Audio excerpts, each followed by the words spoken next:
Yeah, so kuna best yangu hapo alikuwa prep. Sasa unajua kudoza asubuhi ilikuwa ni ngori. Sasa mode kabla kuja kuleta hii rota fulani ya kuconfirm kaa sio wako. So msee alikuwa anajipata kwa ngori kubwa sana ukiwa umedoza. Asikia mjamaa alikuwa na technique. Jamaa unasikia nimemfunga ananiambia ati nimfungie tai pamoja na nini na kiti. You get it? Alafu amedunga kablaza juu ki design hata ukifunika hivi yani unaona awe ako fit uone tai imefunga. Uone tai. So jamaa ana dose, ana lean, alafu anafikisha wapi? Anakaa hivi. Check.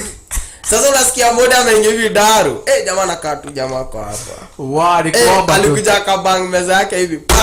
Kaloka. Usikie jamaa alifanya nini? Mimi nakwambia nilishakatua hapo ma.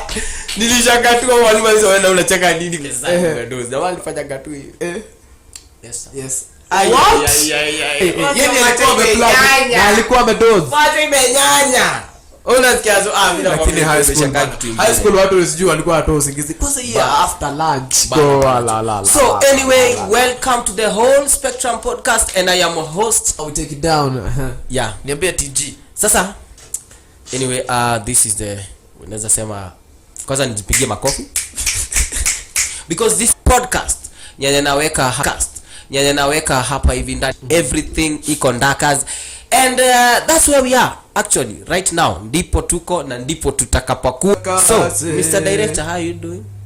You're very fine, thank you. Asante sana. So yeah, leo tukiwa topic ya kwanza ya the whole spectrum. Tunataka kujua what is the spectrum all about? What is the whole spectrum all about? Ama unaweza tuambia uko na kasiri maybe spectrum. Mimi na believing spectrum ni naweza explain aje spectrum bila kutumia jina spectrum. Okay. What to put in simple words? Spectrum ni a sort of like an artistic thing. So kama hadi pia ile ya system. Yes. So unaga nini to spectrums to kinini. Sasa explain hiyo bila kutumia jina spectrum. It's kind of it's an indicator of a reaction of something or that well in reality form. So kila kitu ninataka ungetaka like kunini matopimbue matopic kuna wanakuwa pia na masiri acha zikuje. Here is the place ndani ya Showtime TV, Showtime Studios. Hapa utatupata each and every day. Na sasa tunataka kuanza to the first topic. Niambie bro. So ulikuwa unaniambia ati leo uko na uhondo. Leo niko na uhondo. Kwanza nimekuja nikiwa nimejipinu mbaya sana. Tell me. Nimekuja nikiwa nimejipinu mbaya sana. So leo the topic will be the knowledge of oneself. Kujijua ni nini? What is the knowledge of oneself? The knowledge of oneself is understanding who are you beyond what people know you. That's your perspective. That's my perspective. Yes. The knowledge of the knowledge of oneself, like sasa taelezaje uko na your me time as in you understand what you like, when you like, and how you like it. Yeah, the idea but your perspective is correct. Yes. Yeah, hivyo ndio na believe you ndio kujijua. Okay. Yeah, kuna wase wanasemanga hivyo. Unaweza wewe yako ni mimi yangu. Okay, kujijua ni ile like knowing your true personality. Kujua purpose yako kwa hii dunia. Like kujua purpose yako kwa hii dunia. Like knowing what you came here to do, kenye una nini, like it's about leo. Knowing of oneself, self knowledge. Yeah, that's the first point we're going to discuss about. Na hiyo ndio imetuleta hapa anyway. Ni sawa lakini wewe hujatuambia who are you? Me. How do you know you? Unataka kuenda hivi na kuona sana who are me? Who is you? Me I'm an infinite being in form of light. What? That it can never be destroyed nor created. It creates itself and destroys itself depending on the energy it produces. Oh my God! You asked me who I am. I'm lost. What are shadows? Shadows are intention. So the sun, jua sasa si translucent when you pick. So ni your reflection from the sun rays to the ground. So no maana uko na shadow. Na niulize aje. Come to think of it in a spiritual way. What are shadows? A shadow, I would say it's a helper, a guide. There are sometimes even in spiritual words msana semaga umefika mahali mpaka shadow yako inataka kukupotelea.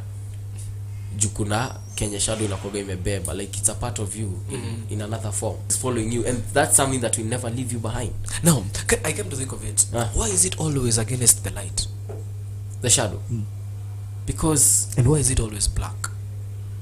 Because hata weke light ya pink, the shadow will ever be black. Hata weke light ya yellow, the shadow will always be. Teddy George, your host, alongside my G right here, ule right man wangu hapo. Unasikia venye na brainstorm. Sasa acha tuwafunze. We are going straight to the point. Now, what is self realization? Knowledge of oneself. Nimepiga research kadhaa, nimesoma Wikipedia, whatever. So, what is self realization? It is the fulfillment of oneself of the possibilities of one's character or personality. And it is what? Acha nirudie tena kwa wale watu wasikiaji kidogo kama mimi. It or personality. The possibility, character, personality. Fulfillment yake. In short, it is liberating knowledge, your self knowledge. Like wewe mwenyewe, like kujisoma kwako, your character, the purpose of yourself to this world. Ni umefika kiwango gani? Na ile kiwango utafika ile like ujue like you are fully enlightened. Hiyo ndo the self realization. Sasa character. Realize capabilities they come to think of it, there are so many people who don't know their characters out here. It's true. It's true, and that's why we are here, guys. We are here, guys, to help you. I want you to explain those three stuffs that you have mentioned. Character. There. What is character? Character is it's based on adaptation. You know, your character changes depending on where you are, what you are doing, and what you have been doing in a span of maybe years or months time. Uwezi enda Kanairo behave kama mshamba. Na uwezi kuja huko mashambani waze kujifanya ati wewe ni bombe. Unajua character kwako ni character ni it's a development. Yaani ni kitu unaendaga ni kitu unaendaga ukikuza with time. Okay. Personality ni kitu constant. Who are you? Unajua kuna vitu unaweza change difference ya personality na character. Hapo ndipo sasa tuko. Difference ya personality na character. Kitu ya kwanza kabla ni elaborate, of which sijui kama utashika. Kwanza wao ni judge. Sisi mimi hata naambia wale. Unajua sahi like let me tell you the truth. Wasi wengi wajui this information. And maybe there's a reason we are here. So that we can spread the message to the world. There is somebody out there mwenye anataka kujua like hiyo self realization ni nini, and hizo vitu zote we are here so that's why we are having this open podcast. It is the whole spectrum. Kesho utakuwa unaongelea kitu kingine, all those things, unaona? So that's why we are here. And umeuliza kati ya personality na character.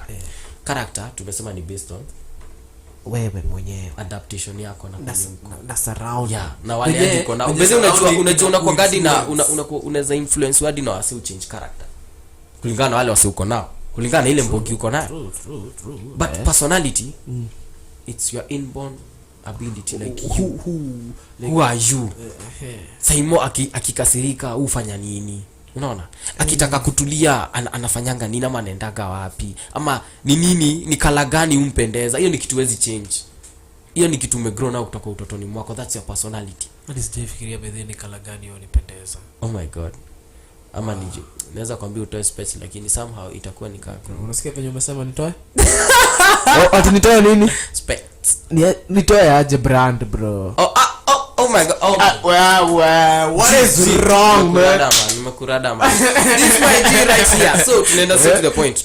Tume elaborate hizo za character na bado personality. Sasa tunaenda tulikuwa kwa self realization, of which tumesema ni it is the fulfillment of oneself of the possibilities of one's character or personality.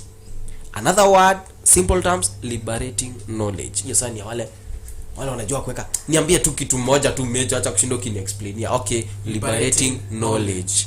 Okay. So, liberating, see your self knowledge. Your capabilities. Why are you liberating the message to, or you're just liberating it to yourself? You. We are talking about self. Alright. Self knowledge. Alright. We're not talking about anyone else. We're talking about you. When yako hapo peke yako wewe. You can be you in front of that mirror. Yeah, it's very true actually. It's very true. You can be you in front of that mirror, and it is like that. It happens. Inakuanga hivyo. Okay. Yeah, and tunaendelea. In order to realize knowledge of self, in order kujijua, the self,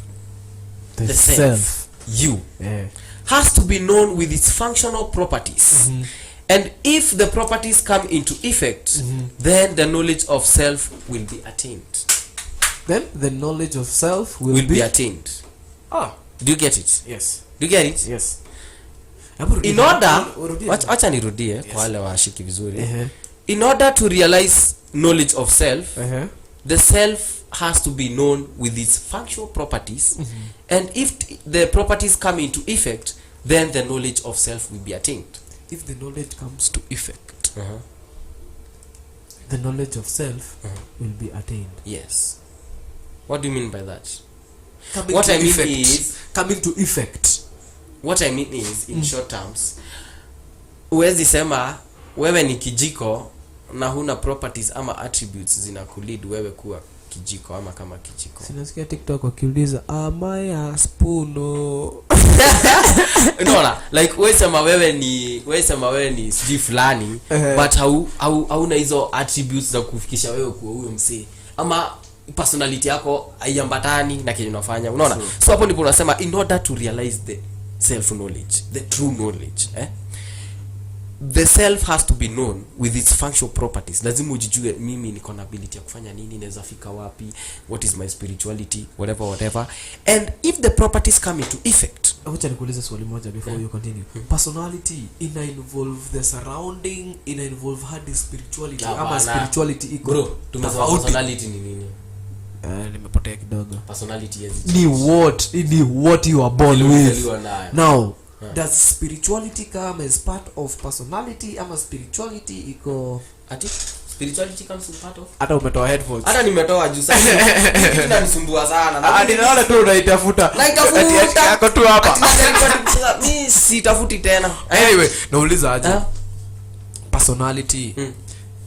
Does it have spirituality in it, ama is spirituality a different entity? No, that's where we are going. That's why we are having this education, so that you can know. Yeah? Yes. Na unaona kupeleka na mtaratara. No maana tumesema in order to realize knowledge of self, the self has to be known with its function properties. Unaona?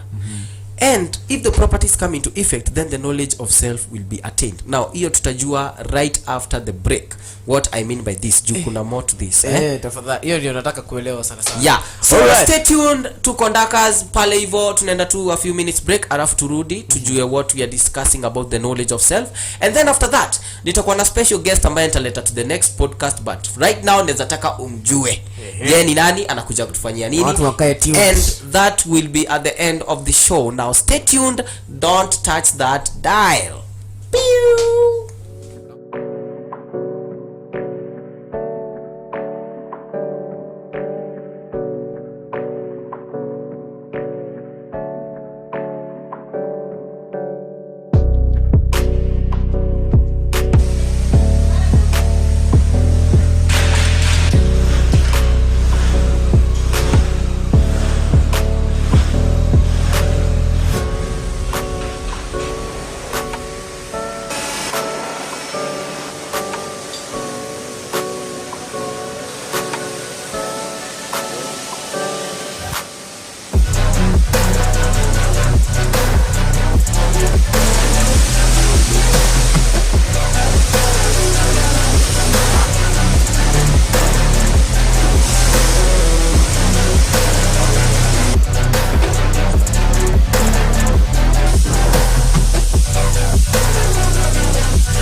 At least sometime. But sometime you don't know where, when, how. Worry no more, enjoy the finest luxuries. Without the hustle of, who will be driving? Who will drive back? Specs Tours will worry about the drive. Books your car now. 5-seaters available for 5,000 shillings 6 hours, 7,000 shillings 12 hours, and finally, 10,000 shillings for 24 hours, all inclusive of a chauffeur. Call us on 0112 175 140 or 0740 509086 to book now.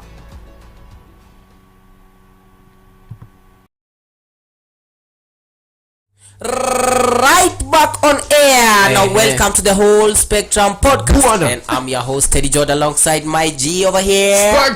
The spectacular. Tulikuwa kwa spirituality. Yeah, tulikuwa mambo ya spirituality, knowledge of self, and tunataka kuipeleka mbio juu unajua si wapendagi kuwekwa sana siku hizi. Vitu ni mingi, masando chache. Hai, twende basi. Tulikuwa ile in order to realize knowledge of self, the self has to be known with its functional properties. And if the properties come into effect, then the knowledge of self will be attained. Hapo ndipo tumefika. Yes. Now we go to a quote yenye ilikuwa imequotiwa hapa na msee fulani spiritual, akasema the pure soul is the one that knows and sees. It's the one that knows and sees. Yeah. It's the one difference that knows and sees.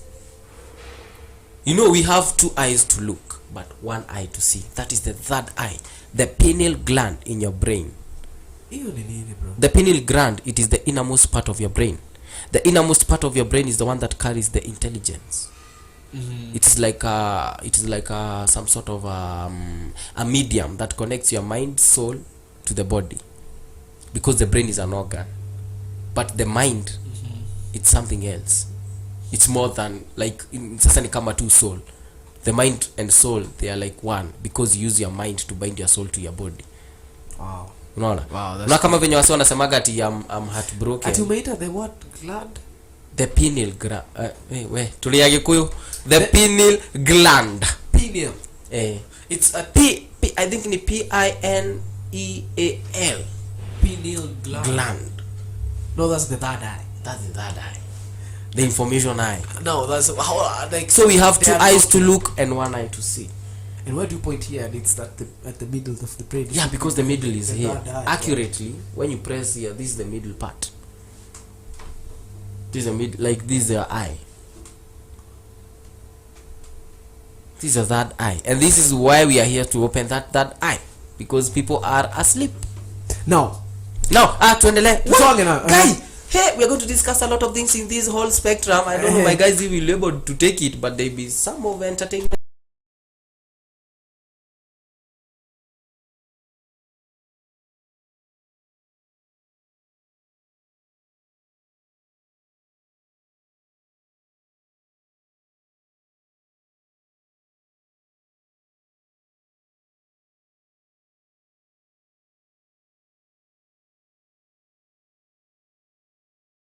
To the universe. Sio ni kubebea watu mizigo zao bro. Hapana. It is an immensely positive feeling where one feels that the connection of the universe and all its creation are the same. Yes, kubebea watu mzigo. Hiyo ni understand kwamba how connected emotionally, spiritually, intellectually, how connected are you to the world? No, actually it's not even about you're just economically disconnected currently. No. Like the earth is 4.45 billion years old, and I'm very sure we came from somewhere. Si hatukuwa dunia, we came from somewhere. So that somewhere ndo nakwambia, that form ile inashikanisha the earth, Jupiter, sun, the Milky Way galaxy, the Andromeda galaxy, all those, there is the oneness that connects all. Because I can ask you a simple question. You say that the earth rotates 24 hours in a day, but revolves around the sun 365.25 days. Yes. Who sets the planets in motion? The wind and God. Who set the planets in motion? Nani alisema Jupiter lazima ipite nyuma ya nini?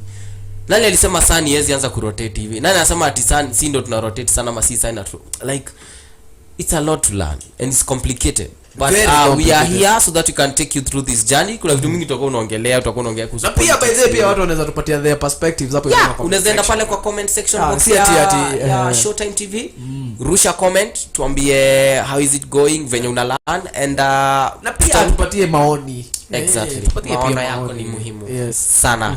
Yeah, so even ndivyo nimesema, it is a feeling where you feel you are connected, like the whole of this is connected to the universe in one way. Okay.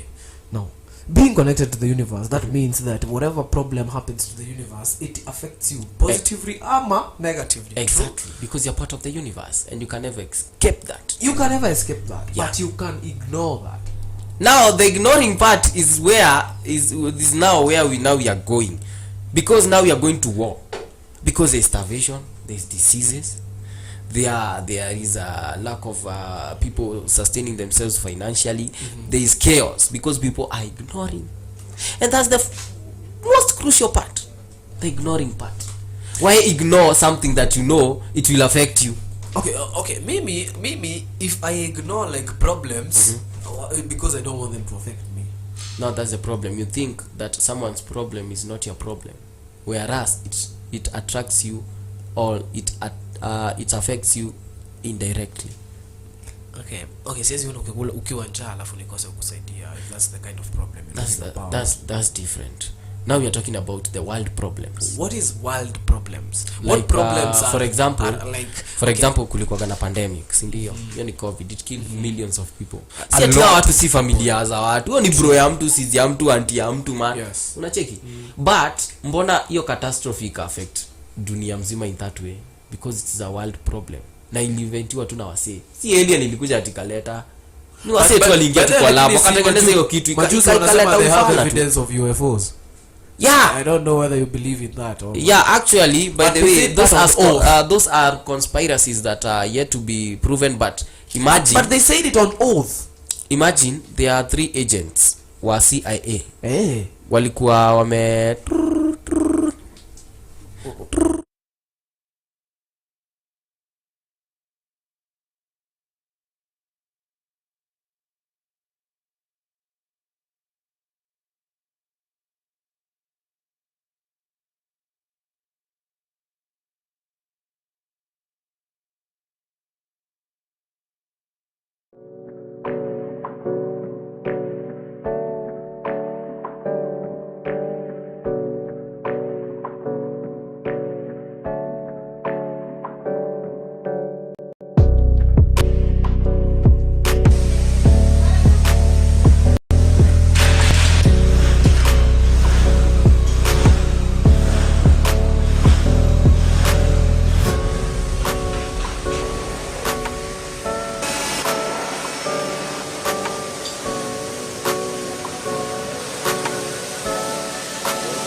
Do you want to feel free at least sometime? But sometime you don't know where, when, how.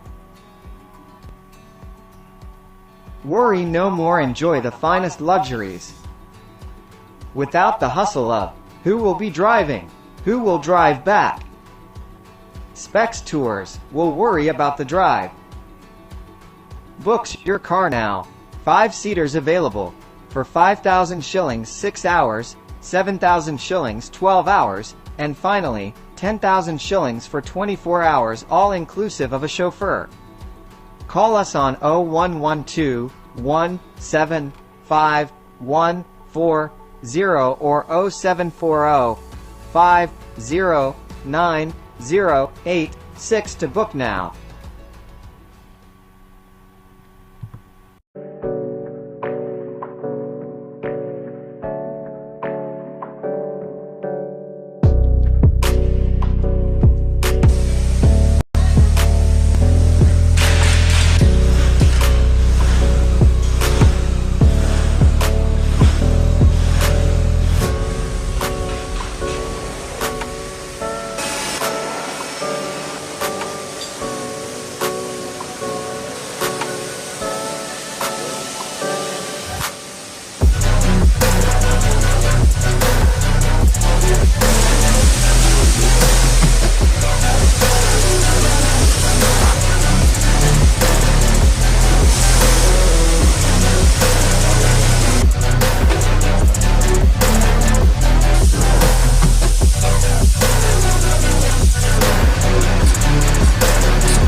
Do you want to feel free at least sometime?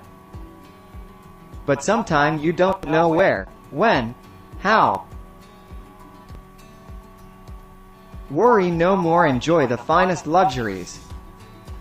Without the hustle of, who will be driving, who will drive back. Specs Tours will worry about the drive. Books your car now. 5-seaters available for 5,000 shillings 6 hours, 7,000 shillings 12 hours, and finally, 10,000 shillings for 24 hours all inclusive of a chauffeur. Call us on 0112 175 140 or 0740 509086 to book now.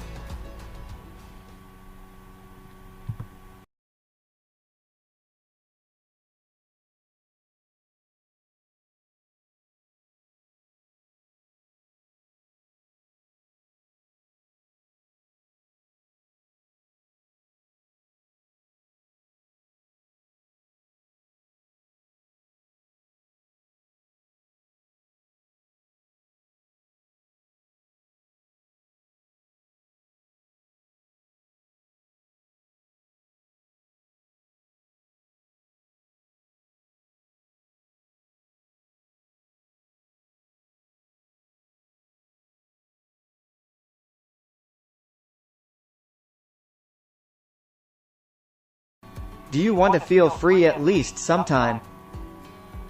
But sometime you don't know where, when, how.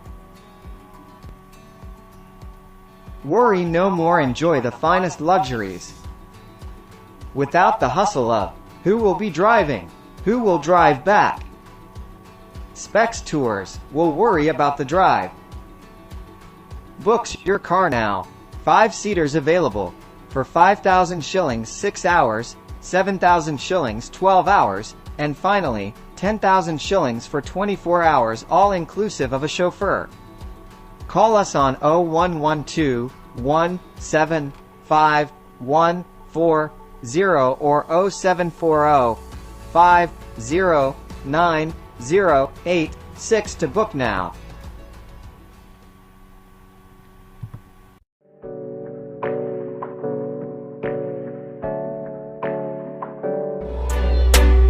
G Money.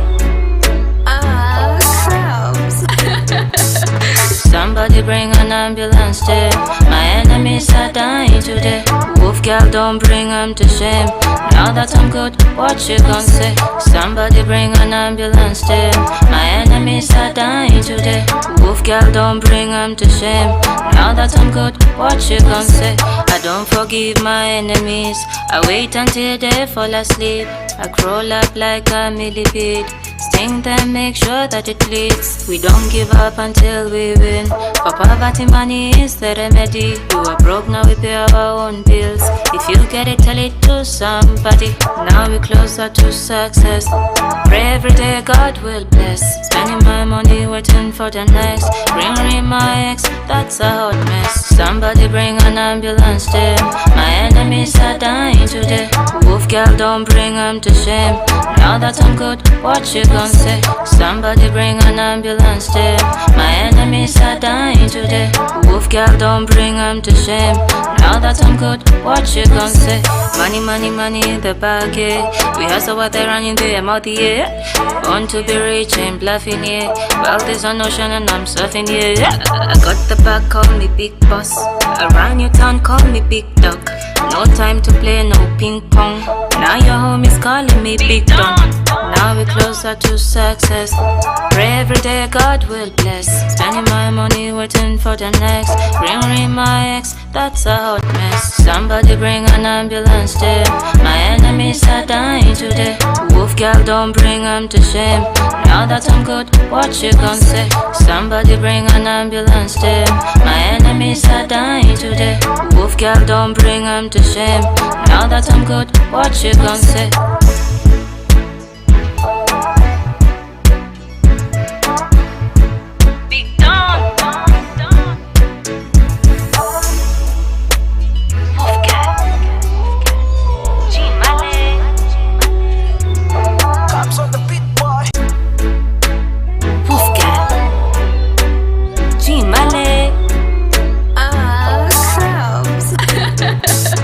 Somebody bring an ambulance there.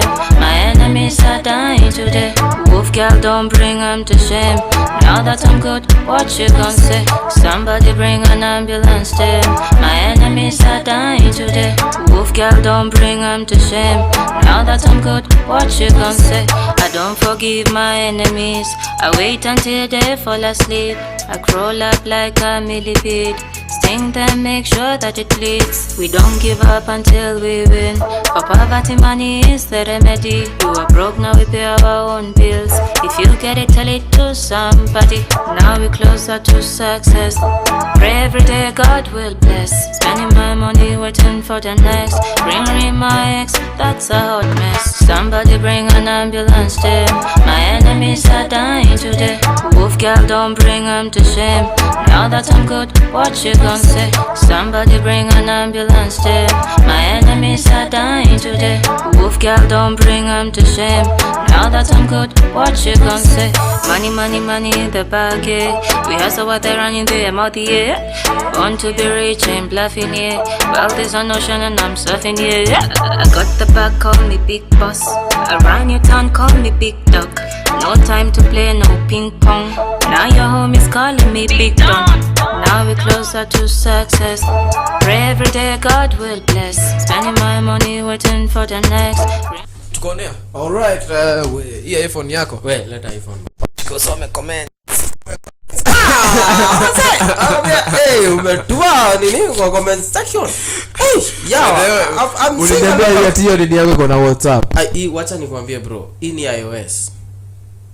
Bro, like wacha unaona nikikuwa cartel of which like si mtu anaombaga kuwa cartel, but ukiwa hizi simu ni za muhimu sana. They are called encrypted mobile phones.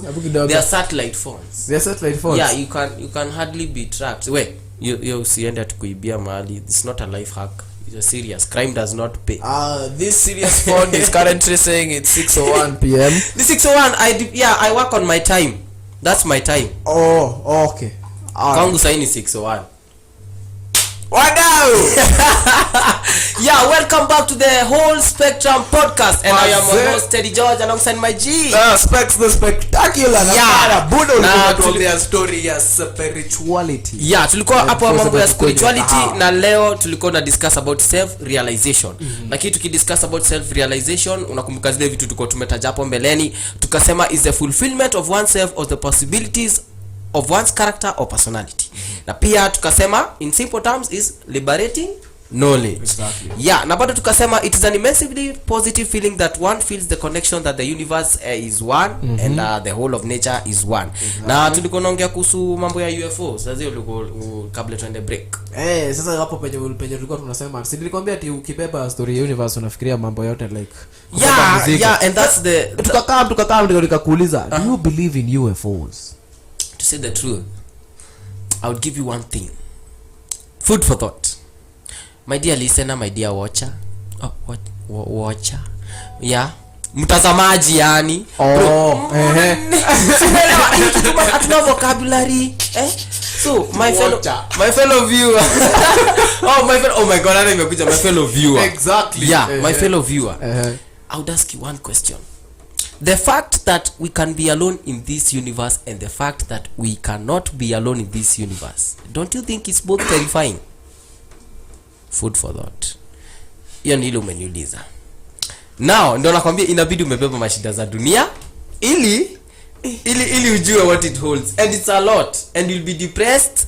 You'll not like, but utakuwa unaona watu na wahurumia because people don't know the truth, and that's why we are here to tell you the truth.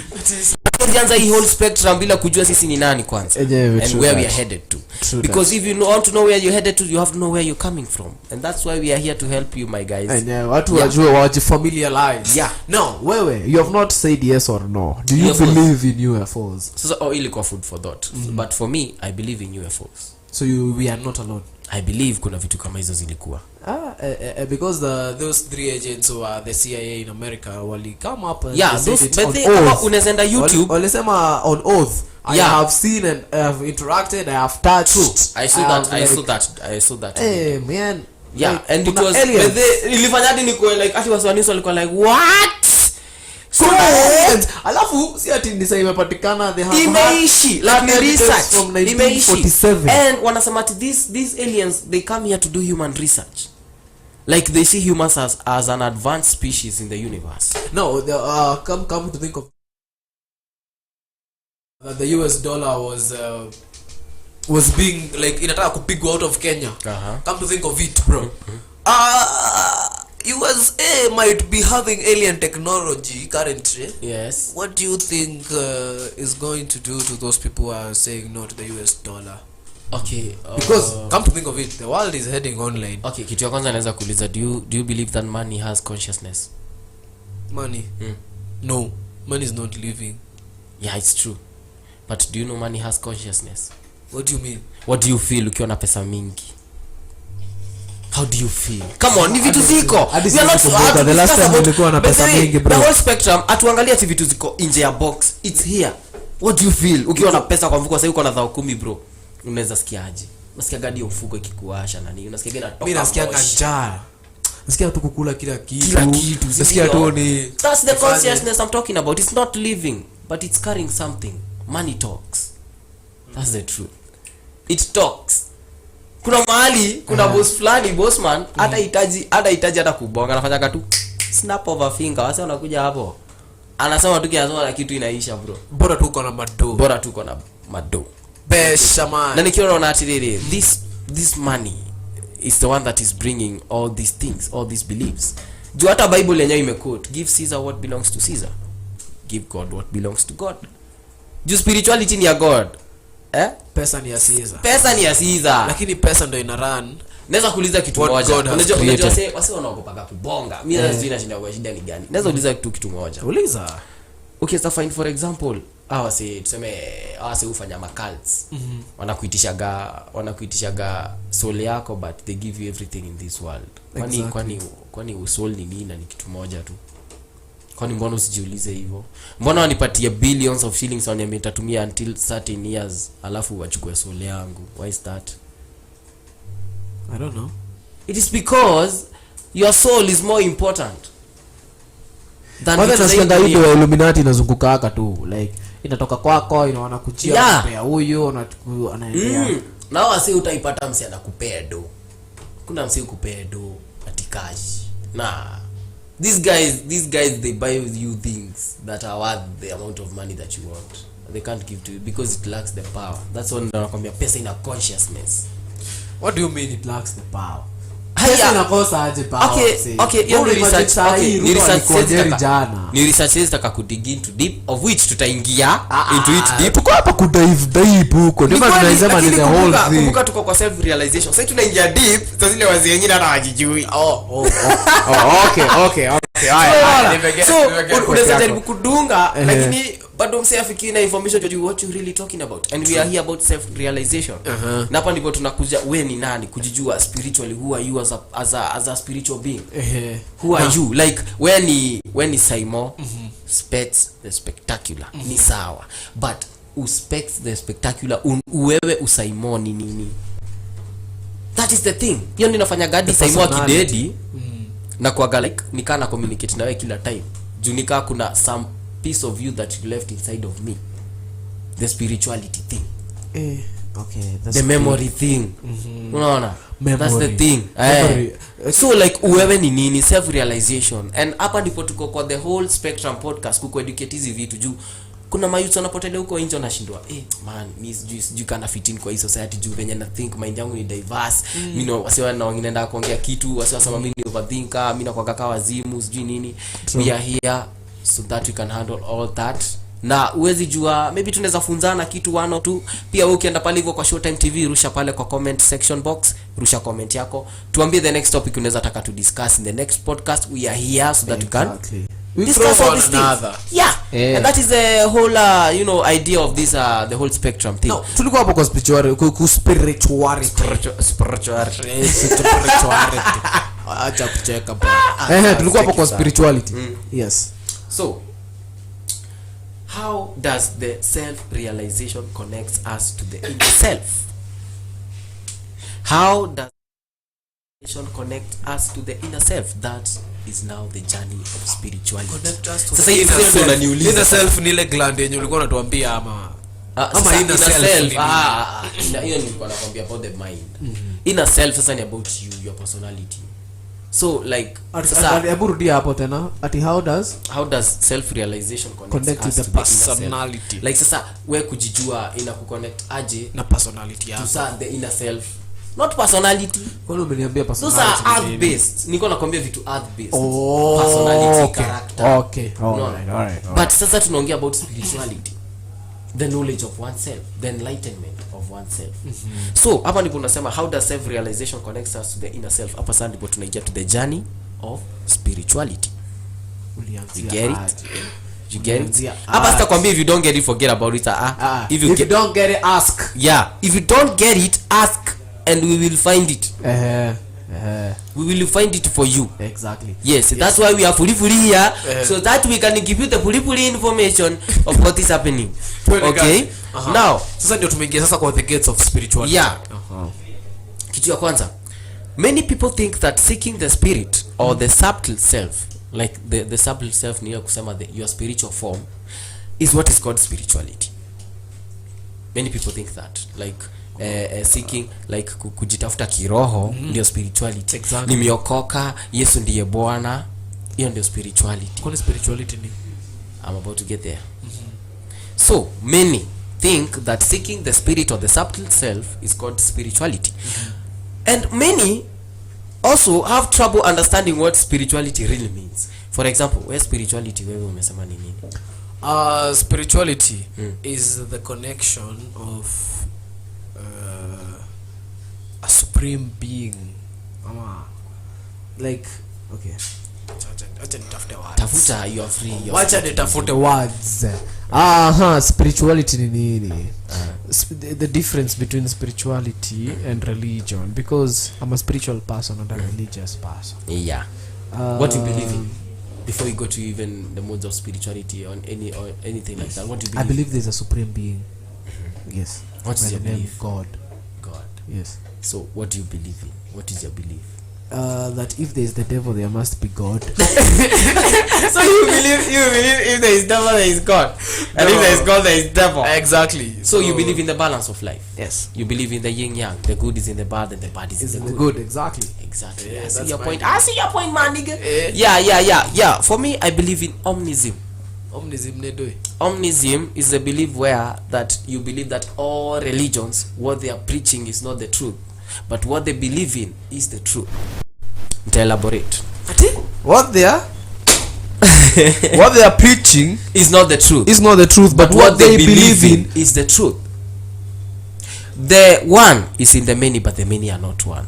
What I'm trying to elaborate is that we have over 9,000 religions in this world. 9,000.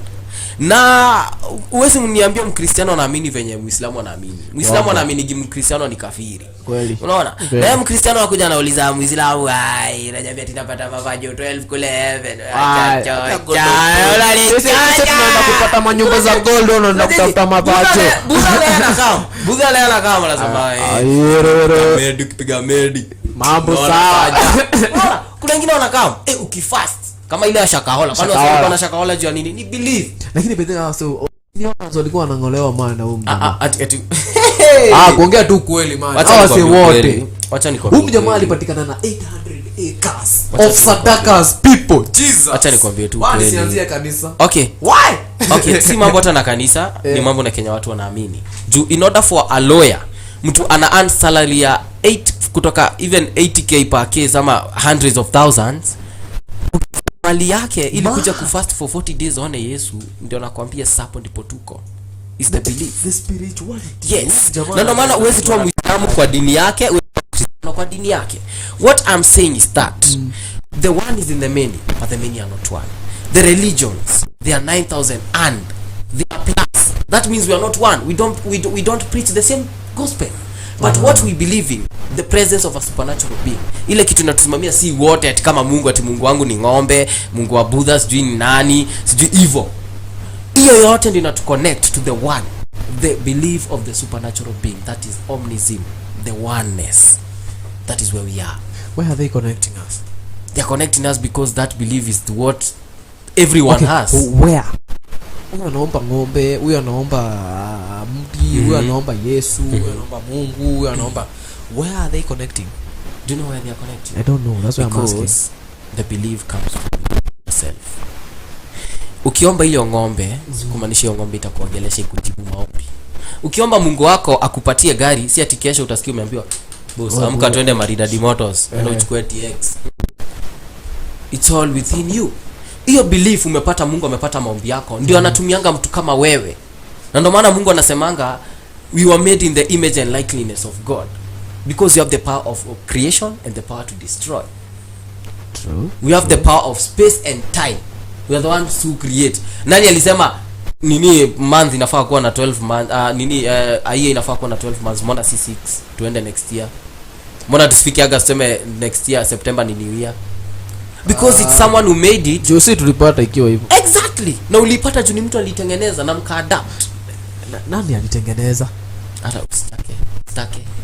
Kitu tu naweza kwambia time ni Egyptians, yes, but hii nyingine hourglass. Some Egyptians came up with time. Yeah, the hourglass thing. Of Egypt is pyramids. Egypt. Exactly. Now that's where even I'm headed to. Now, these pyramids rada. Story ya pyramids inakuwa very very intriguing. Hata mimi nilifanyia research. It's so technological. I don't understand. I'll ask you one thing. Research ilikuwa inasema in order to lift that stone, it needed 6-footed men. Mtu wa futi 6, wanaume 6 wainue jiwe moja uwekele kwa pyramid. Na hiyo pyramid inaenda how many meters high? Wait. It's a bit of meters high, but si sana iko age imeenda sana, but yeah, you guys just stay tuned. Zuru Kenya, we might be going to Egypt soon. So kitu inakuwa ni eti ukiangalia the time the pyramids were made and the evolution of man and technology, those pyramids are so accurate that the distance from that pyramid to the sun is the same as the coordinates of that pyramid where it is. You can search and find out. The distance from the pyramid to the sun, who measured? I think inakuwa about 149 million kitu kayo kilometers to the sun. To the sun. And the of which na coordinates coordinates tunapata sijui what north, sijui 9 south, kitu kama hiyo. That's what so that thing was directly accurate. Proportional to the sun. Zile pia ziko Mexico ziko accurate. What is happening? Recently nilifanyaga research. Kuna the eye of the Sahara. The eye of the Sahara. Ilikuwa hata ukiangalia kwa satellite image inaonekananga it is the western side of the African region, the Saharan side. Hiyo kitu ilikuwa kana the circular, that thing, the eye, it has a radius of 50 kilometers. Na iko perfectly kilometers 50 na iko na circles zime surround over 7 circles hivi ndani hivyo ziko spiral accurate. Hizo rocks yani venye zimoza ziko so accurate that unashindwa kama Yesu alipata Egyptians wakiwa wamejenga pyramid. Okay, wait a minute. Yesu ni wa before ama ni wa the time of pyramids? Ni za BC ama ni za AC? We pyramid kwani ukisema Yesu sasa alizaliwa, they'll see a bright star and the wale wataweza kunini ni wasijui ku elaborate ama ku explain the wise men from the east. Unadhani east ni wapi? Si ni Egypt, South Africa. The wise men from the east. Yeah, they are the people who know how to read the stars at that time. They knew how to read the stars when Jesus was born. Okay, you were saying something that kuna kitu ulikuwa unasema before sasa unianza kuniambia that the wise men were the Egyptians. Yeah. What were you saying? I was talking about the eye of the Sahara.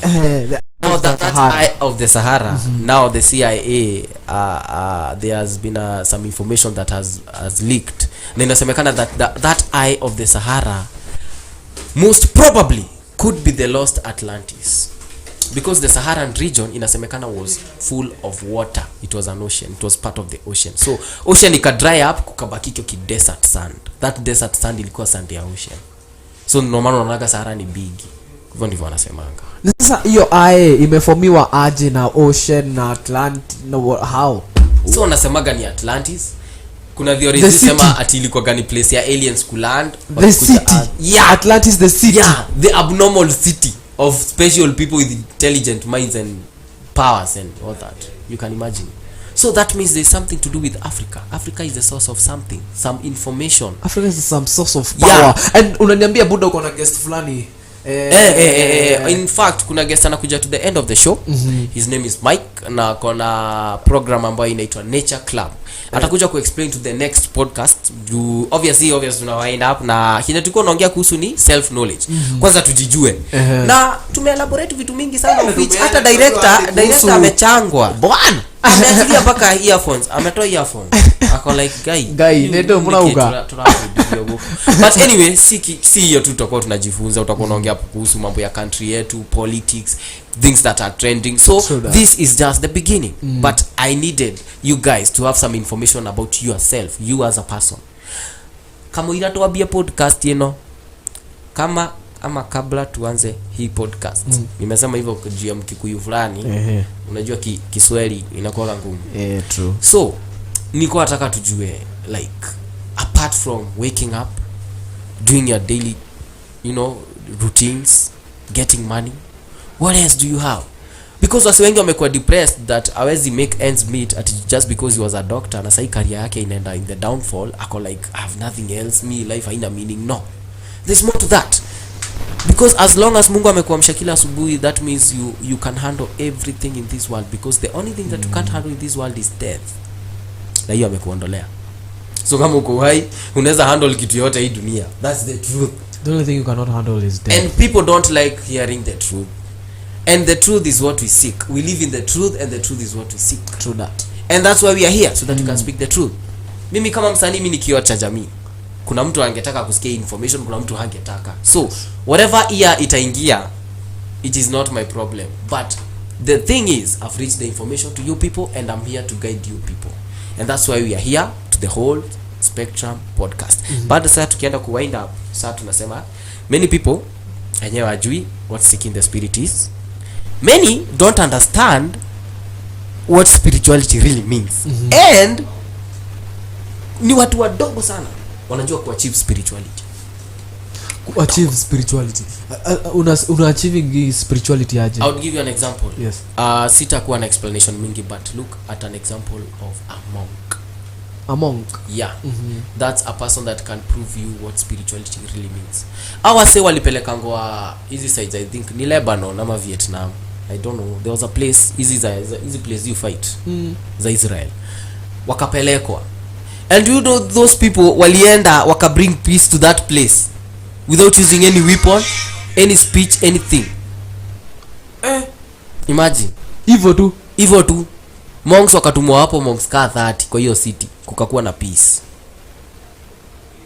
You see, it is told that when you want power, it means that you want to do something bad or evil. Why do you want to be powerful? Do you know what is power? Yes. What is power? Power is the enabulation. Unajua kama enabulation. Tumia kile unatumia, hii ni pod. Hii hakuna mtu anakuuliza. Hata ukisema subordinate hiyo ni yako. Kubarika hapa. The enabulation of people to respect. Yani yado ni maana yako hegitio, you get? Yes. Respect comes in two ways. Power and you can either demand it or you can be given to it. I like the given one. No, the demand one. So those are two things. You need power in order to have respect. But then kwa hivyo sijamaanisha moyo, kwa hivyo sijaelaborate power. Power umesema power si niyo enable, unataka kuwa juu hiyo msee, ndio. So when you need power, you need to do something that is not cool, that is not fair, because you want to be on top of somebody. But love is enough to get you anything for free. Anything. Bro, kama nakupenda ile roho safi, wacha na jibidikiyo. Roho safi. Nitakufanyia anything for absolutely free. Pro bono. To get you anything for free. But when you need power, you need to do something. Unataka kuwa juu ya mtu in some sort of way. That's the difference. God is love. Food for thought. Na ndo maana wase siku hizi wase wasema God hayuko, njoo mapenzi haiko. Na si mapenzi ile I love you, no. Ni mapenzi like ile ya moyo. Omundo. Wezi niambia kuna street kid ana lala chini ya lori, whereas kuna MP fulani yako na 10 mansions. This life no balance. Kuna ngoma dark side. Huyo kijana hata akiweza kuuliza, unataka tu nini? Man anakuambia tu mimi nataka jale na kikaton. Ndio chini ya kilori. Kwanza kile kimezima saa hii. Unajua lori sasa imezima saa hii, unajua inakuwa na joto mingi, so kabla izime kabisa itakuwa ni huko kitu masaa huko saa 6. So atakuwa kamedozi. Sasa nenda chini ya lori. Adozi. Asikie fiti tu, asikie joto. Achape kigluo ndoe joto. Whereas kuna mtoto wa fulani, acha nisiseme ndugu fulani, niseme tu binadamu. Binadamu mtundu. Binadamu ambaye amekosa adabu anasomea pioneer. Na Kenya anafanya hata asomi for the sake of getting the education to be empowered. No. Anasoma juu anataka kuwa civil certificate. Budangu ndiye CEO nini? Imagine. Budangu ni mwenye bambu. Lakini kuna watu they are just born there. Yeah. They found themselves there. But now that's the point. Huyu baba ya huyu msee, mtu atatoka pioneer endeke alafu hata sike USIU ili asome na wazunye, you know. What hadi USIU kuna mtu hadi Kenya yuko. Yeah. Ili arudi aambie na babake, hebu cheza na hiyo kiti ya CEO. Kidogo tu zunguka na unasikiaje iko fiti? Iko vizuri. Utakaa hapo? Utakaa hapo. Lakini mimi nasemanga. So, unaimagine umse hana ile it takes for him to be there. Amekuwa hapo because of the privileges he has been given to him by a parent. It's not his choice. Yeah. That's why unya atatuambia mkate ni punch. Lakini bedhe Uhuru Muigai wa Kenyatta, he has been featured in Forbes magazine, if you guys don't know, man. That guy is in Forbes magazine. He's one of the richest heads legend in the planet. Mtu akiwa na zake unaheshimu na unaondokea hiyo story. True. Yeah, salute our president, our former president Uhuru Muigai. Yeah. Nataka mimi swali moja nataka kuuliza huyu mjamaa. Anasikianga aje babake ni amechorwa kwa do? Sasa si aliondoa. Kwanza hata ni aliondoa, imagine. Sasa usimuulize hata nasikianga aje. Imagine aliondoa akasema tuweke wanyama. How powerful. Man, hadi unasema cheki. Hii picha mzae imekaa sana hii. Tatu itoe. Tuweke ndovu Big 5 si ndio? Man. Big 5 manze. Weka big 5 we treasure nini mkubwa treasure piga signature hapo. Sasa Patrick Njoroge anasikianga aje akiwa kwa signature ya do zote? Mimi hata ni mtoto wake na shinda kwa. Huyo mtoto analingana. Do you know who my dad is? Hata ukiona hiyo signature, hebu angalia so unanipeka change. Imeandikwa nani? That's the signature of my father. So imagine huyo mtoto wake analingana aje. Mimi hata siwezi taka kuongea. Okay, tulikuwa kwa spirituality. Tukienda tutachizi bro. Ukienda ambao utachizi. Because those things you are going to speak to even hizo ndizo tutakuwa na speak hapa kwa the whole spectrum na ndio maana tunaenda moja kwa moja. You see kitu inaisha haraka. Hata sioni ikiisha. I think this is an infinite show. Hatuna haraka kumalizia. Because knowledge never ends and that's what we are seeking every day. To live in the truth and the truth is what we seek. Na sasa tunaenda kumalizia. Naweza kuwataka kuambia the 3 steps of self realization. Umeongea sana hadi unasikia nikaa akili yako. Tumediscuss vitu mingi nasikia nikaa akili sasa. Ni kama sasa nikaa utaona sasa nikaa kitanda yako si kitanda yako sasa. Kwa nini? Wewe. Kama kuna kitu siwezi ona ikikaa vingine ni kitanda. Kitanda unapenda kitanda juu ya nini? Si joke doze. Unajua kuna msichana dozingi viti sana kwa kiti ya gari. Na anapata hiyo peace. Na hata akifungua mlango ya nyuma ya gari anaonaga that is my perfect bed. It's perspective my bro. Ni hapa. Mimi napenda bed. Ni akili. Ni akili. Unaweza nunua 6x6. Kuna mtu amenunua 6x6 lakini hajaipata amani. Hajailala. True. Ako na his dream bed. There. Ki mattress. Doctor mattress. Kwa ile doctor mattress ile una bouncing, unasikia kama ni waves ya maji. Inafanya hivi. And he doesn't sleep. Hana amani, hana upendo. You know one thing and people don't understand. There are things that money can't buy. Unaona? Like utanunua medicine but you can't buy health. Unaona? Utanunua pleasure but because hata wako utamuita for how many minutes? dogo. Kana forever. Hata ukifanyia the most disgusting thing bado wako hapo side yako. It's costly bro. It's not all about money. It's here. And that's what you're speaking about here in the whole spectrum podcast. Watu hawajijui bana. We want to wake people up. It's not all about the money that we make. It's not all about getting up and a job, rudi, sijifanya nini. No.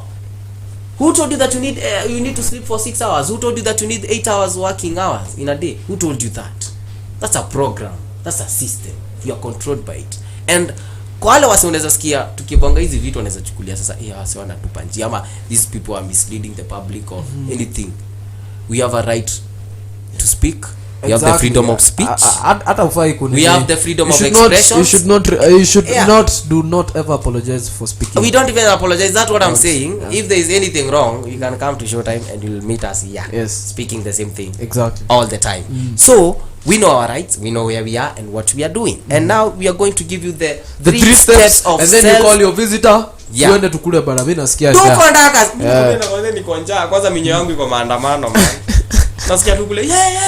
Yaga swap. Debe. Tuende tukimaliziaga. Haya. The 3 steps of self realization. First thing, realizing oneself as the soul. Uzuri wetu tunapenda kuelaborate vitu tushongea kuhusu soul. What is the soul? A soul is that glad. No. Nigga, no, I said the soul is connected. The infinite. Yeah, it's connected, but that is a mind. The mind is the one that uses that pineal gland. Exactly. The soul is the existence. And where is the soul located? The soul, like kwa katede, kwa mguu, kwa magoti, where? No, it's not like that. Unaona shida yenu nyinyi mnakuaga hivyo. Nikikuuliza your heart broken, unasikiaga aje? Unasema heart broken bwana. Sijui unasikia heart. Kuulize bro. Tuambie ukweli, guza hiyo tu heart usiachilie. Ukiwa heart broken unasikiaga uchungu kwa roho. Sijui man. Ushaisikia? No, hakuna sijui. Ushaisikia uchungu kwa roho ukiwa heart broken? Si uchungu, unasikianga tu. Hiyo sasa utakuuliza aje? If your heart broken, do you feel your heart breaking? Sema hapana. Man, hiyo si heart. Hiyo si ku break heart. I'll elaborate it. What you mean that your heart broken? You see, the mind, it is an intellectual being. It is a form of you, but it's intellectual. It carries emotions. the anxiety, depression, happiness, sadness, all of that. It is an intellectual thing, and it progresses with every day. Now your heart, it is the innermost part that your mind thinks is sacred. Heart yako kwa binadamu ni ile the innermost, yani ile kuniguza kwa mind yako, kuniguza ni roho. Unaona? That's it. Because no maana unasema pesa ni sabuni ya roho, because pesa ina elevate mindset, inakufanya usikie relaxed, inakuongeza dopamine. Unaona, unasikia yes, that's what I want. Ni sabuni ya roho. Ni sabuni ya roho. Because ni roho ni the innermost part. Now when you say you're heartbroken, it is the recurring reoccurring of the events or the memories that hit you, and that remembrance do inakufeel hurt, but the heart does not come ati kwa roho yenyewe, ati nimeumia kwa roho. Unasemanga kwa roho because your heart, at the back of your mind. In the back of your mind you're feeling that pain, but the innermost part that your body terms as sacred, the engine of your body, is the heart. That's why unasemanga umeniguza roho, umenikosha roho, umenifurahisha roho. Juni ndani is the perspective, bro. Hapa akili me. Ni sisi tunawekaga hiyo ni roho. Sawa sawa. So one thing, realizing oneself as the soul. In order for a soul to exist in this earth, it has to be in form of a body. Kuna research ilikuwa imefanywa na daktari fulani ambaye alikuwa anafanya sana mambo ya, I think sasa ufanya mambo ya postmortem, wanaitwa pathologists. Ama nimekosea, wanaitwa pathologists. I guess the pathologist, yes. Yeah, pathologist. Alikuwa analetewa mwili, alikuwa anamesha mwili ya mtu, tuseme msi kwa ICU ama nini, na in case akufe alikuwa anaimesha tena. Na alikuwa anaona there is proof that every time a human being dies, ana losing an approximate weight of 26 grams. Approximate 26 grams. Walai. That means there's presence of a soul. Kwa soul ni 26 grams. Na ni kila mtu hata kuwe kilo 90. 26 grams ni soul. Lazima approximate hapo 20 something. Alikuwa na mesha. Na ni mtu anakuonyesha kitu iko, mtu amededi. Huyu alikuwa ICU amededi, sasa tuna mesha ako ngapi? Ame lose hizi approximate. Akipiga list yake anaona zinafanana. Mseka huyu akitoa information kama hiyo kwa wasee is not a mad guy. Something ni msee amesoma hiyo miaka yote. Msee akona research, amekana watu wamekufa, amefanya research, amepiga surgery ya mtu kutoka kichwa mpaka the toenail. Anajua. So he's not a mad guy saying that there is a presence of a soul in a body. So first thing, you realize yourself as the soul. Ujue unakuaga mahali. Ukifa hapa si mwisho. The death of something is the beginning of another. Tunasemanga a supernova happens when the sun of the star explodes. It reaches the end and explodes. That what actually happened. Kulingana na fiction ama tuseme kulingana na history. We came from the Big Bang. What is the Big Bang? The Big Bang theory. The supernova. The explosion. The explosion. Ikachi hizo segments. Hizo segments ikaleta uto to planets. Uto to scatter. Unaona? So we are segment of a bigger thing. Is just like kamawe. Kamawe kitu kubwa. Na kuna kitu inazuia dunia kuisha. Juu hata asteroid ikiweza pita hapa saa hii, tunaona iteka seconds tuishe. Hakuna kitu inazuia. So ndio maana kuuliza what makes the earth so special? What puts the planets in motion? Mbona tujaipatana na jiwe hiyo kwa barabara hiyo ya Milky Way galaxy hivyo, tupatane na kijiwe kimoja kimeja kitupite? Juu earth si kitu, bro. Kuna asteroids zinatoshana moon 3. Buda, siko na Elon Musk. Peleka Mars. Unacheki? Elon Musk mwenyewe anawaaprovia. Sasa the James Webb telescope. It was imepigwa estimate ya $10 billion. Exactly. Sasa inachukua vitu ziko billions of light years away from our galaxy. We are seeing wonders. Guys, tunaona wonders. Like the moment unaingia tu YouTube uone venye kuna ka huko nje. Hata unaona yenyewe. Hata hizo concept tunatambia gaza Bible Morio. Hapa hakuna. Hapo alafu wanakuonesha like this is what we saw. Yeah, it's the proof. Science is proof. You tell me that you can give birth to this? Show me. Because sahi tukiongea stories za LGBTQ, uweze niambia ati male na male wanaweza form nini? Hawezi. No. No. Lakini logic, it's science. Hata ondolea hapo. So the first thing ilikuwa realizing yourself as the soul. Yes. The second thing, realizing oneself as the omnipresent consciousness. Omnipresent consciousness. Omnipresent consciousness. Omnipresent uko kila mahali. Yeah, what is God? God is omnipresent, omnipotent, and whatever. Thank you. Thank you. Hiyo imekubalika, wacha watu wezi jua kila kitu. Na ndio maana tufanya research. Exactly. Thank you. That omni. What does it present? All. Like the whole. Yeah. All knowing, all being, all seeing. True. You see? Because what? It shows you that something about God. God is living energy. And energy can neither be created nor destroyed. Iko tu. Iko. Energy iko. Ukikunywa Lucozade. Ni Lucozade ukupea energy? Ni mentality. Nimekunywa Lucozade. The energy comes from within. Lakini energy never lies. Energy never dies. Glucose is getting digested to your body. Yes. Yeah. But now what gives the stimulation of that energy? Ili kukwambia sasa umesikia stimulated twende. It is the energy within. It is the heart beats faster, giving you more blood. No, that's biology, my friend. That's biology. Exactly. Yeah. Even mimi naweza kuambia yes, sugar is broken into energy. Naweza kuambia pia hivyo. Ama energy ilikuwa tu ni vitu imeactivate. Energy uishi. Because na mbona inaisha? Mbona unasemanga huna energy? Una energy. Mimi nakwambia. Because zile za bro tuishi man sina energy. Mbona unasemanga hivyo kama energy iko? Because energy of oneself ni kitu unatoa ndani yako, ni kama taba psyche tu. Hey buda, mbona unasemaga leo niko na energy? Hivyo umesema tu wewe huna energy. The same regeneration, mindset, the way you control your body, the body is the temple of the Holy Spirit, a holy. In order for a spirit to exist in earth, it has to be in form of a body. What do you give to that body in order for the spirit to feel it is energy? Fire this, sikia fiti. Wow. You realize that? I'm telling you, this is beyond. It's beyond. Sorry. This is beyond. The whole spectrum. Nakwambia nani anauliza director anauliza atafungua mlango saa ngapi au karibu kupotea. Leo anaisoma kuisoma hata pi. Director kwa karibu huko. Atakuwa karibu. Ati yako alobelilo. Lililo. Wacha tuende tatu. Okay, tulikuwa ya pili. Yes. Realizing oneself as the omnipresent consciousness. Hiyo ni kumaanisha nini? Omnipresent consciousness. Uko conscious na ama uko conscious na every present thing that is around you. Omnipresent consciousness ni believe that you are an infinite being. You cannot be destroyed.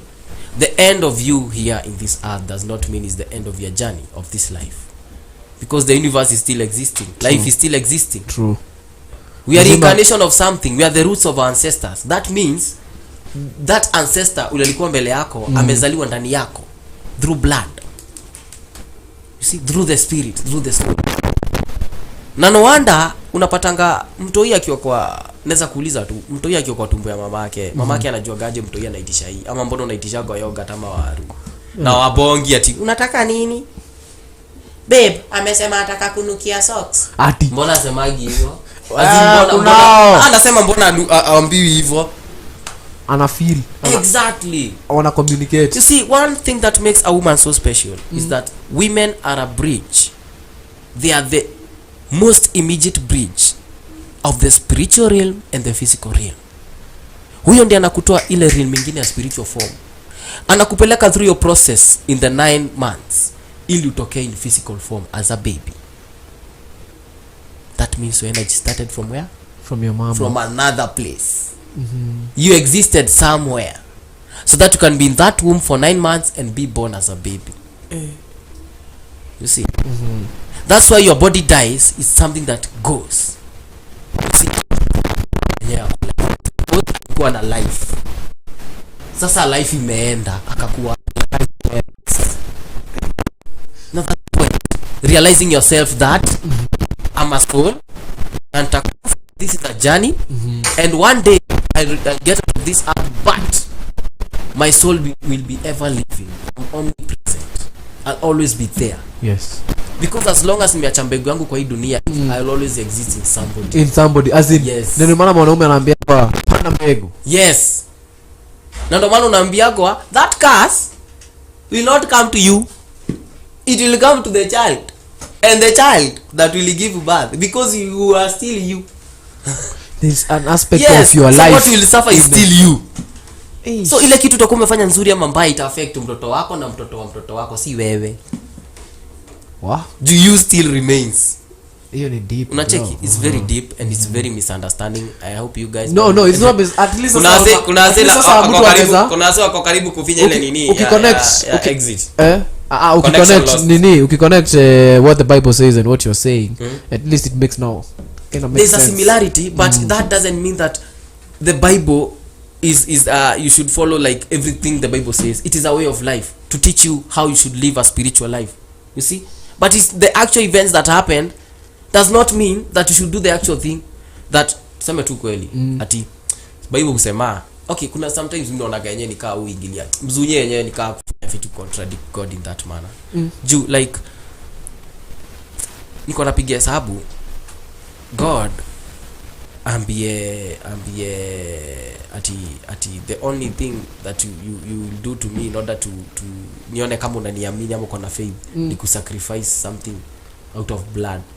Kama son, si Abraham aliambia sacrifice Isaac. Abel na Cain. Abel alichukulia blessing yake juu nani aliua mnyama na yeye Cain akaleta vegetables. Exactly. Unaona? The same case applies. Unaenda kwa story ya King Saul, King David. What happened? King Saul aliambiwa uwe all the animals and all the human beings wale walikuwa hiyo mtaa. Akaua wazee akachukua zile ng'ombe nono. Come to the 10 plagues. Akaambiwa aje utanijengea nini? Temple. The 10 plagues. Kill the firstborns. It was like that. Unacheki? But the way the Bible puts it, ina contradicting some manner juu inaiput nika our God is a jealous God, like worship no other God but me. But to say the truth, kama Mungu ni supreme, haifai kuwa ni forced. Juu religions zingine huwa ziforce kama Christianity, wacha tu tuongee tu kweli. Kuna wase who believe like tuna connect na Mungu wetu hivi. Na si kuforce, because unaona nature provides, nature protects. You see? When what you do to nature does unto you because you are part of it. Kuna religion who respect hiyo.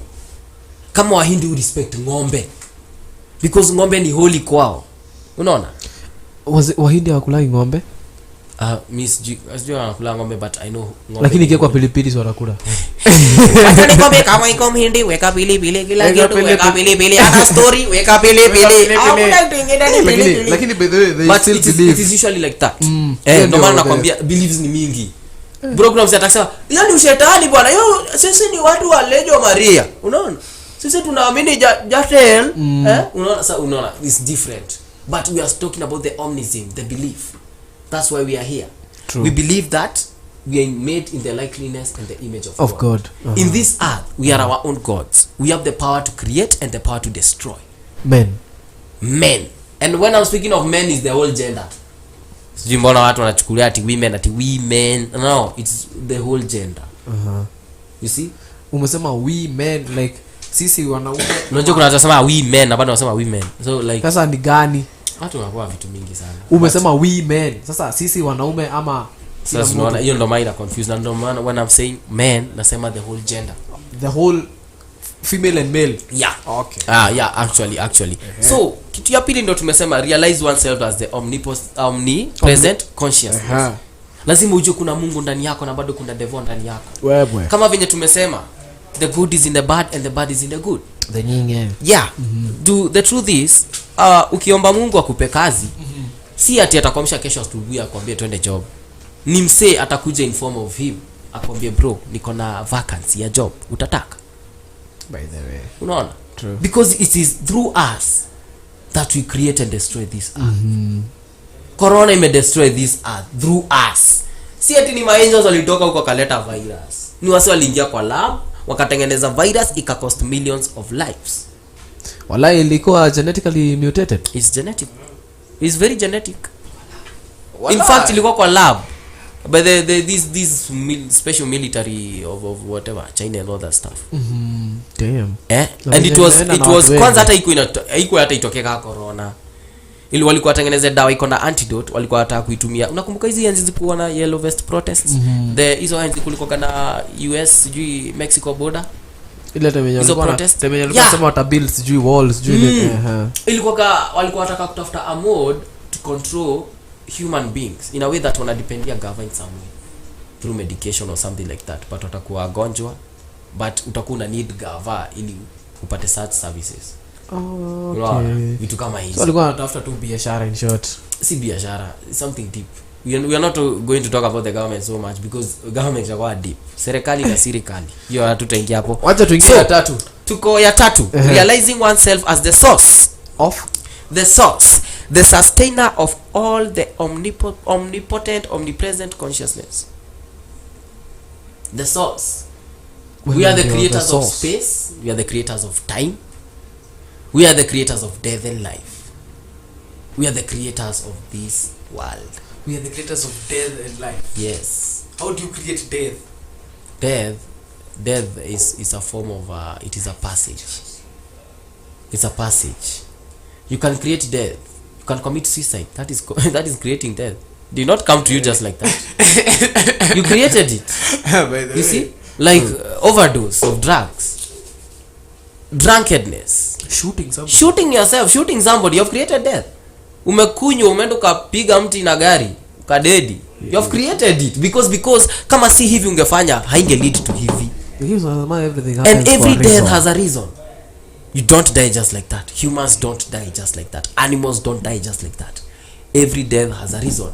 Even the smallest animal, nona dhigiriri, ukiwaiziona hata siafu zile masoja, wale masoja wanakuwa wamededi, as they go on wakitengeneza hiyo path, there are some dhigiriri zinakaka kando kuomboleza, they surround the dead one.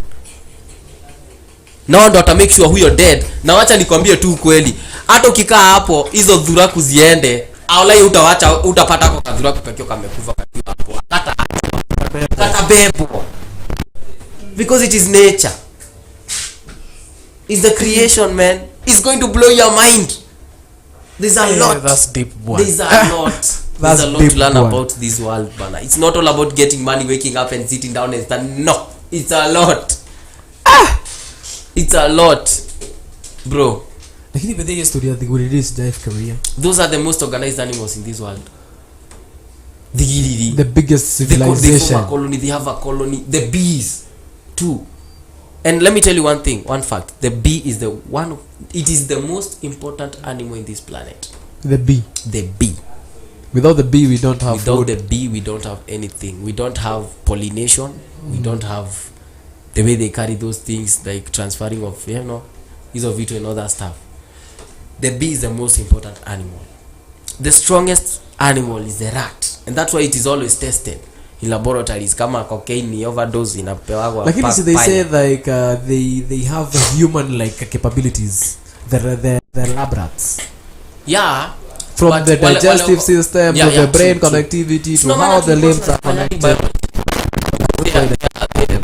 The parts of the body ya panya na damu, they are kind of similar. Like inastandigi the general mammalic chart of the the inside biology labs to no man ulikuwa na either rabbit or a rat. A rodent. Rabbit na nikaguza hapo ndipo nilisikia the first trachea. Trachea circles. Zinakuwa na hiyo. Lakini hiyo nyama sijui kwenye venye iliisha. Lakini anyway, ni sawa tu. So realizing oneself as the source, ndio tunasema the sustainer of the omnipotent and the omnipresent consciousness. Omnipotent. You believe, now you accept yourself as the creator. You want to be a bad guy? No. I don't know. Can you be? If I have to. No, can you be? If I'm acting, yes. No, can you be a bad guy? Yeah. Okay, it will depend. Say it will depend. It will depend with your definition of a bad guy. No, I'm asking. Can you be a bad guy? Yeah, you can. Can you be a good guy? You can. Based on situations. No, it is based on the power that you have to. You have the power to do. You have the power to do good. You have the power to do bad. Inaweza kuwa ni kupiga coffee for no reason. Nakurudisha wani. Why? Exactly. No, that's the point. Kupata mtoto na mtu ni kuamua. Nitoe mbegu yako toa yako ni sawa. Babe, si uko safe sawa, unataka aje tubate yeshwa? Mtoto anakuja because it's an agreement, it's a choice. Life is a choice. True. It's always a choice. Now hapo ndipo tuko. One thing, realizing oneself as a soul, realizing oneself as the omnipresent consciousness, and 3, realizing oneself as the source, the sustainer of the omnipotent and consciousness. Oh, yes. Now, kuna msenta later to the end of the show atakuja kuelaborate more on that in the next podcast, of which sasa nataka ajiintroduce atuambie Kenya atakuja na in the next podcast. And after that maybe tutaweza kuelewa more about these two. Walai wase uchangwa, wase ushindwa what is happening. SG hata kuna mse labda sasa hii ametusikiza kwa like guy, yani mauduma mali hapo guy hizi zitasema nini hapana, kwani dunia si dunia ama ukweli si ukweli. True that. You see, we are here to speak about the truth, and the truth is what we seek every day. Yes, we are God, we live in God, and we try to live in the ways of God. But God is not how the religions preach. I'll not lie to you, my dear listener, my dear viewer. God is love. God is us. And every time, even when the Bible says Emmanuel, what is Emmanuel? God with us. Exactly. Because it's us. Within us. God within us. God with us. That's the meaning of Emmanuel. Yeah. Who is Jesus? The Son of God. The Son of God. What is the Son? Mtoto wa kijana. No, the Son is the light of the world. The Son, not the Sun. The S-O. No, what is the S-U-N? The Sun is a heavenly body that lights the earth during the day. Because it is the sun. It is the light of the world. Yes. The only light of the world is the sun. And the moon? We are not going about the moon. No, but the moon is also some source of light to the world. No! During the night. No! That's No, a problem. moon, You see, bro. the earth is situated so accurately between the moon and the sun. That's why we think that the moon produces light. No. But It does not. There's one that moves faster than the other. I don't know whether it's the moon or the earth, because we have an eclipse. Zinakujanga lini zinakuwa Actually, pamoja. we have 24 hours in a day, right? Divide it by 2. 12. So that means 6 to 6, 6 exactly. It's equal. We are equal. Maybe We are strategically. No, it's true. We are strategically equal. Wow, true that. So what matters is what you do with your 24 hours. What it does, it is that the moon does not produce its own light. It reflects the light of the sun, because when the moon is on this side, the sun is on the other side. And that's why unaonaga kamun kako nusu. Unaona moon but uoni side nyingine ya moon. Haimaanishi ati uioni, juu side nyingine ni usiku. Kwani ndio ni mchana. Unaona? Okay. Unaelewa? Aje. Hebu rudia. Ukiona moon, si unaona ni ka half moon. Ama ka gibas. Yes. Mali kako pale half moon, ni kumaanisha aje? Every phase of the moon, every new phase, it's either beginning of a new month or a new season. Exactly. So hiyo phase ilifike pale, kale kanusu unaonaga pale, ni kumaanisha hizi huku uoni ni usiku. Hiyo sasa the black half uoni huko ni usiku kwao. Kwao yenye unaona ni mchana. Ala. Lakini kitu inafanya mgawane hiyo moon ni juu kwao, reflection hiyo moon yenu ya mchana juu imereflectiwa na jua, ndio wanatumia kuona usiku. Lakini yenu jua haiko hiyo side. Kwa hivyo jua ni so ni imereflectiwa already na jua. So hamwezi ona moon. Unaona moon ya nini na jua mko nayo already. Na kamoon kako pale. Lakini si unaona kamoon hata kukiwa na jua. Ndio hiyo. Juu moon iko side yenu saa hiyo. But sasa unaona reflection hiyo sun juu iko pande yenu hiyo gidhaa. Ndio inafanya wale wasee waone moonlight. Juu inamaanisha kuna sun pande yenu. Na moon iko pale pale. Sasa nimeget. Moon haijaanza default. Sasa nimeget. Now I get the whole thing. Sasa eclipse inafanyikaga whereas the sun and the moon come together. Sasa venye earth imerotate, sasa zimeanza sasa collide, zinakuja zinaingiana. Na zingianaje for long. Zinaingianaga for inaweza haiwezi hata maliza. Sidhani hata an eclipse sidhani hata inakaaga more than 30 minutes. Sidhani bedhe inaendanga more than 30 minutes. Haikaaji for long, jina kwa ganika kao. Inakadhiria. Now why does the eclipse always seen the whole world, lakini hiyo moon na nini unaona nusu nusu. Hapo ndipo sasa unafaa kujiuliza hiyo swali. Eclipse tunaonaga dunia mzima, but moon na nini tunaonaga nusu nusu.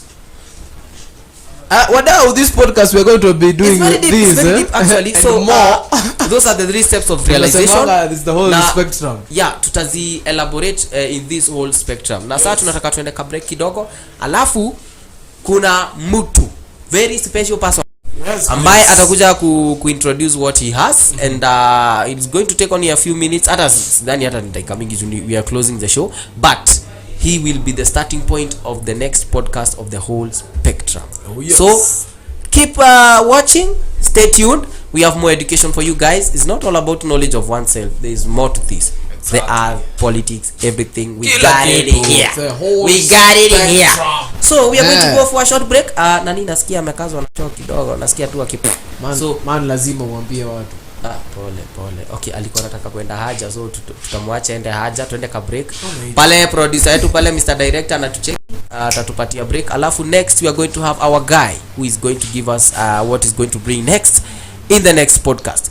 Welcome to the Spectrum podcast, and don't dial that again. Don't whatever. dial that. Don't Wadau, maybe I think this is the wrap for me. Wacha mi yangu nifungia hapa because I'm not be coming back after the break. But he's still here. He's always there. Yeah, I'm always here all the time. Lakini hapa nipo nilisikia mara ya mwisho. So thank you so much for staying tuned. Tunasemanga in the whole spectrum. We're going to be doing this with the TG. Yeah, Teddy the host alongside my G. Specs the Spectacular. Mazeti has been real. Thank you so much for tuning in. Tell a friend to tell a friend. And namtupatia hadi hapo kwa comment section. Tell us what you think. What's your opinion? Yeah, what did you learn today? Hey, what did you learn? Nani yangu nitamalizia, lakini yake mimi yangu nataka kuifungia hapo. Acha nisiongee sana. Peace. Director. Do you want to feel free at least sometime? But sometime you don't know where, when, how. Worry no more, enjoy the finest luxuries. Without the hustle of, who will be driving? Who will drive back? Specs Tours will worry about the drive. Books your car now. 5-seaters available for 5,000 shillings 6 hours, 7,000 shillings 12 hours, and finally 10,000 shillings for 24 hours, all inclusive of a chauffeur. Call us on 0112 175 140 or 0740 50986 to book now.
welcome back, my guys. This is the Whole Spectrum Podcast, and I'm your host TEDDY George, alongside my G, of which ameenda kidogo kiasi, amesema tumbo inamsumbua kidogo, but we are back. And the Whole Spectrum, we talk about everything, basically everything. The reality, things that people think that don't exist, things that people even don't think to talk about. This is where we talk about all this, the Whole Spectrum Podcast. That's the meaning of it. Now, leo tulikuwa na topic, tulikuwa nazungumza kuhusu self realization, knowledge of oneself. Na hiyo ndio tumesema in simple terms is the liberating of knowledge. Na pia tukasema in order to realize knowledge of the self has to be known with its characters, and if the characters come into effects, then the knowledge of self will be known. And tulisema pia it is an immensely positive feeling where one feels the connection that the universe and all the creations are one. Na pia tukaelaborate tukasema kuhusu the ways of the spiritual journey, like ways za kujijua. Tukasema there are the 3 steps of self realization. Tukasema realizing oneself as the soul. Pia tukasema realizing oneself as the omnipresent consciousness, kujua like you are everlasting, you are ever living.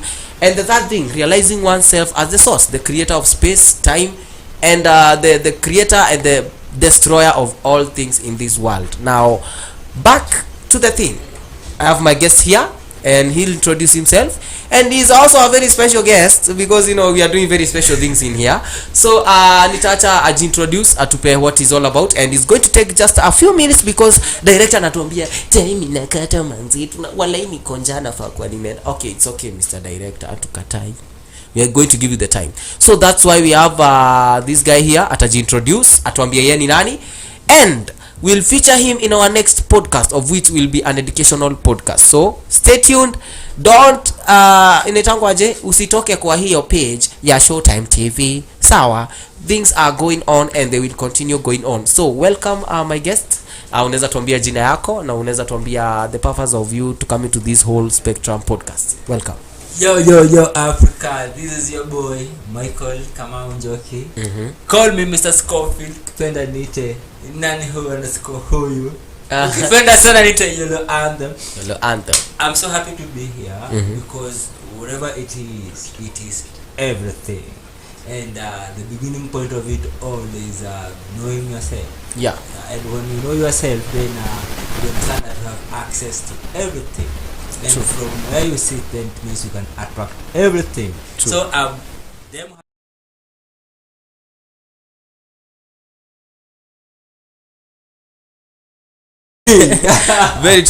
very true my guy. Now unaweza because of time Yeah. Can you elaborate to us what you're bringing to the Whole Spectrum Podcast, na nini utakuwa to educate us about briefly kama unaweza? Alright. I will say that I am the founder of come on, I am a founder of everything. I am a founder of everything because you're saying that we have the power to create and destroy. Yeah. So what is your foundation? Like, what have you come up with? But maybe to say in simpler terms, I would say Nature Club. Nature Club is an organization running here in the center of the world. 019, come on, yeah. Showtime TV, here we are. It is a headquarter of Nature Club, and we're talking about nature, we're talking about the universe, we're talking about understanding of the kingdom, we're talking about administration and authority, the power, in relationship to the creation, okay? Yeah. So it is quite a complex understanding, but it is as easy as breathing in and out,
there, even our fellow viewers back there at home. Hope you'll tune in and watch it. And until the next time we find ourselves here again, I want to thank you for coming to the spectrum, the whole spectrum. Unajua my G anaitwa specs anashinda akiniambia ati na kozeanga whole siguziangi whole nasemaka spectrum podcast, but yeah, to say the truth, it's the whole spectrum podcast which will be aired on every day, but time ni sisi tutakuwa tunakulink. Stay tuned. So tutakuwa pamoja, tutakuwa ndakas. We'll give you education of all the things that we talk about, the reality, things that people don't even think of talking about, things that people don't even know exist. Here is where we are going to reveal all these things to you, and we want you to stay tuned all times. Showtime TV pale hivyo kwa Facebook, all media platforms, Showtime Cinema. See you next time. Director tuko ndakas.